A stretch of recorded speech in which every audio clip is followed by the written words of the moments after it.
সবাইকে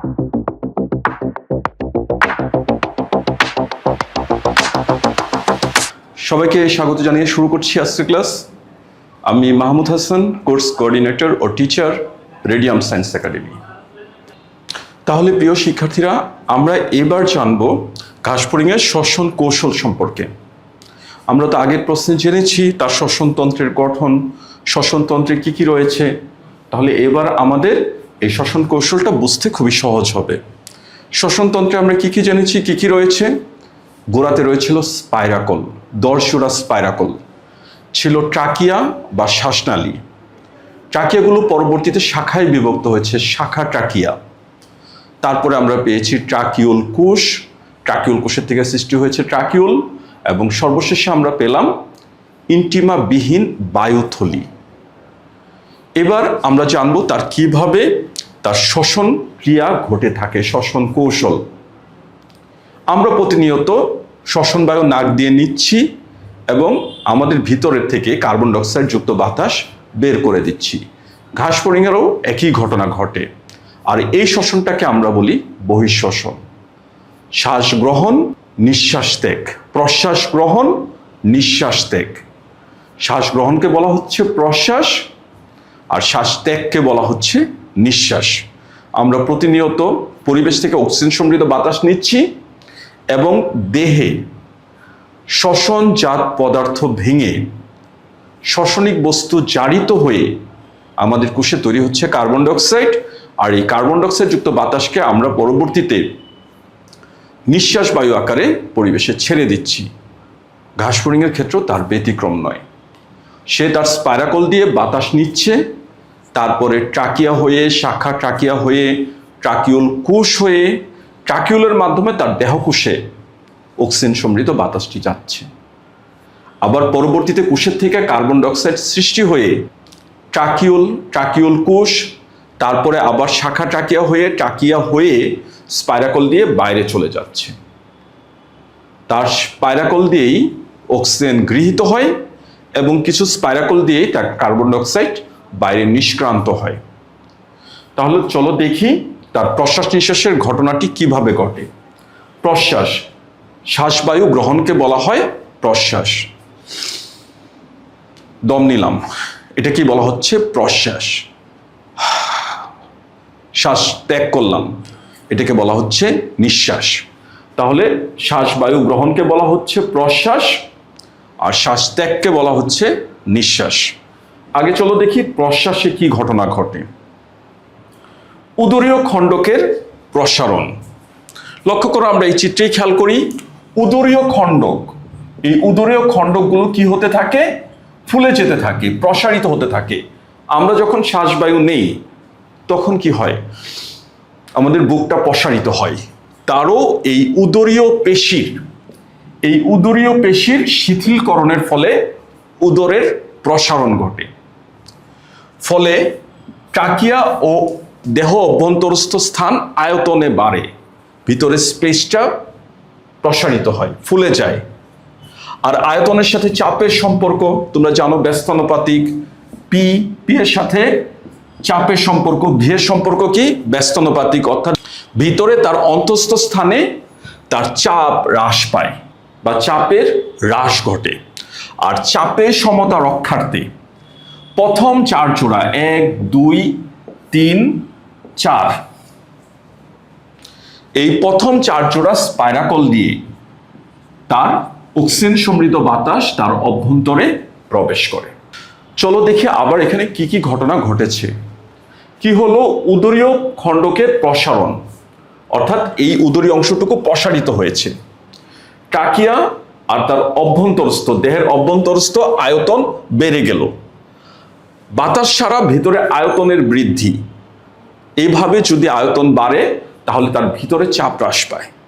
শুধুমাত্র যদি দেহকে ফুলিয়ে নেয় তখন তার ভিতরে চাপ হ্রাস পাবে। আর এই চাপের সমতা রক্ষার্থে প্রথম চার জোড়া স্পাইরাকল দিয়ে এই অক্সিজেন সমৃদ্ধ বাতাস সজোরে তার দেহের অভ্যন্তরে প্রবেশ ঘটে। পরবর্তীতে এই বাতাস ট্রাকিয়া বায়ুথলির মাধ্যমে দেহের অন্তঃস্থ স্থানে অক্সিজেন সমৃদ্ধ বাতাসটি পৌঁছে দেয়। তাহলে এই ছিল তার প্রশ্বাসের ঘটনা। এরপরে হবে নিঃশ্বাস, ঠিক তার বিপরীত ঘটনা। শিক্ষার্থীরা বলেছিলাম নিঃশ্বাস ক্রিয়া হলো প্রশ্বাসের ঠিক বিপরীত। নিঃশ্বাস শ্বসন বায়ু ত্যাগ, যে বাতাসটা দেহের অভ্যন্তরে গিয়েছিল শ্বসন ক্রিয়া শেষে কার্বন ডাইঅক্সাইড গ্যাস তৈরি করে ব্যাপন প্রক্রিয়াতে টিস্যু রস হয়ে তার ট্রাকিয়াতে ফেরত আসে। অর্থাৎ এই ভিতরের থেকে এই গ্যাসটা কোথায় চলে আসলো? ট্রাকিয়া বা শ্বাসনালীতে। দেহে বিপাকীয় ক্রিয়া শেষে কার্বন ডাইঅক্সাইড গ্যাসটি দেহের উল্টা পথে চলে আসে। তখন কি ঘটনা ঘটে? উদরীয় পেশির এবার কি হয়? সংকুচন ঘটে। এই যে উদরীয় পেশিগুলো, আগের বার তো হয়েছিল প্রসারণ, এবার উদরীয় পেশিগুলোর কি ঘটে? সংকুচন হয়। অর্থাৎ ভিতরের গহ্বরের আয়তন কমে যায়। আর আয়তন কমলে ভিতরে চাপ বৃদ্ধি পায়, দেহের অভ্যন্তরে তার চাপ বৃদ্ধি পায়।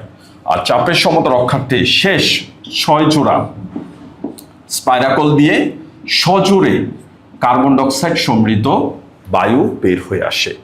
অর্থাৎ প্রথম 4 জোড়া স্পাইরাকল দিয়ে অক্সিজেন সমৃদ্ধ বায়ু প্রবেশ করে এবং শেষের 6 জোড়া স্পাইরাকল দিয়ে, এই 6 জোড়া স্পাইরাকল দিয়ে কার্বন ডাইঅক্সাইড সমৃদ্ধ বাতাস সজোরে দেহ থেকে বের হয়ে আসে। তাহলে কি ঘটনা ঘটলো? চলো আবার একটু দেখি। বিপাকীয় ক্রিয়া শেষে কার্বন ডাইঅক্সাইড সৃষ্টি হয়ে দেহের অভ্যন্তরীণ স্থান থেকে ট্রাকিয়া হয়ে এই ট্রাকিয়ার ভিতরে দেহের বহিস্থ স্থানে এসে অবস্থান করে। আর সাথে সাথে কি ঘটে? উদরীয় পেশির সংকোচন ঘটে, অর্থাৎ অভ্যন্তরীণ স্থানের আয়তন হ্রাস পায়। এতে করে চাপ বৃদ্ধি পায় ও চাপের সমতা রক্ষার্থে কার্বন ডাইঅক্সাইড সমৃদ্ধ বাতাস শেষ 6 জোড়া স্পাইরাকল দিয়ে সজোরে বের হয়ে আসে। তাহলে কি বললাম? কার্বন ডাইঅক্সাইড সমৃদ্ধ গ্যাস ব্যাপন প্রক্রিয়ায় ট্রাকিউল হয়ে ট্রাকিয়াতে চলে আসে।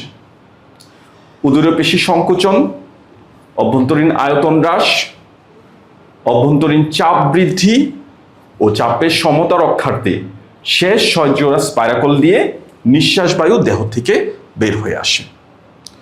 আশা করি ঘটনাটি বুঝতে পেরেছ। এবার চলো শিক্ষার্থীরা জেনে নেই ঘাসফড়িংয়ের শ্বসনতন্ত্রের গতিপথ বা প্রবাহ চিত্র, অর্থাৎ শ্বসন বায়ুটা কিভাবে তার শরীরে প্রবেশ করে এবং শরীর থেকে কার্বন ডাইঅক্সাইডটা বের হয়ে আসে। একটা গ্ল্যান্সে আমরা এটা দেখে নিই। শুরু হচ্ছে বায়ুমণ্ডল থেকে। এই পরিবেশ বায়ুমণ্ডল, এখান থেকে শ্বসন বায়ু অক্সিজেন স্পাইরাকল দিয়ে তার এই গহ্বরে চলে আসলো, অর্থাৎ এট্রিয়ামে চলে আসলো। এট্রিয়াম থেকে ট্রাকিয়া থেকে পরবর্তীতে ট্রাকিউল কোষ হয়ে শ্বসন বায়ু চলে গেল কোথায়? ট্রাকিউলে।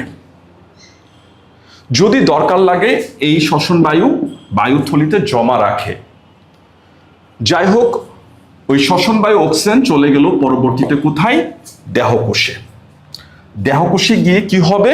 গ্যাসীয় বিনিময় হবে, শ্বসন ক্রিয়া সম্পন্ন হবে। অক্সিজেন সমৃদ্ধ বাতাস শ্বসন ক্রিয়া শেষে তৈরি হবে কার্বন ডাইঅক্সাইড। অক্সিজেন সমৃদ্ধ বায়ু শ্বসন ক্রিয়া শেষে তৈরি হবে কার্বন ডাইঅক্সাইড।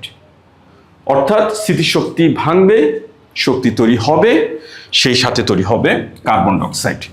এই কার্বন ডাইঅক্সাইড গ্যাস উল্টা পথে ট্রাকিউল হয়ে ট্রাকিয়াতে চলে আসবে। ট্রাকিউল হয়ে কোথায় চলে আসলো? ট্রাকিয়াতে। এবং পরবর্তীতে এই এট্রিয়াম গহ্বরে কার্বন ডাইঅক্সাইড গ্যাস এসে জমা হবে এবং পরিবেশের সাপেক্ষে পরবর্তীতে এই কার্বন ডাইঅক্সাইড গ্যাস এই পরিবেশে নিষ্ক্রান্ত হবে। স্পাইরাকল দিয়ে এই পরিবেশ বায়ুমণ্ডলে কার্বন ডাইঅক্সাইড নিষ্ক্রান্ত হবে। এইভাবে অক্সিজেন কার্বন ডাইঅক্সাইডের সম্পূর্ণ প্রবাহ চক্রটি সম্পন্ন হয়। পরিবেশ এট্রিয়াম, ট্রাকিউল, প্রয়োজন হলে বায়ুথলি, দেহকোষ। শ্বসন ক্রিয়া শেষে দেহকোষ থেকে বিপাকীয় কার্বন ডাইঅক্সাইড ট্রাকিয়া, এট্রিয়াম গহ্বর, স্পাইরাকল এবং সর্বশেষে পরিবেশে ফেরত আসবে। এইভাবে চক্রাকারে ঘটনাটি ঘটে থাকে। তাহলে পরীক্ষায় প্রশ্বাস নিঃশ্বাস দিয়ে তারপরে এই ফ্লো চার্টটি যদি তুমি এভাবে দেখাতে পারো, আশা করি এটার একটা সুন্দর সমাধান তুমি খাতায় উপস্থাপন করতে পারবে। ধন্যবাদ সবাইকে।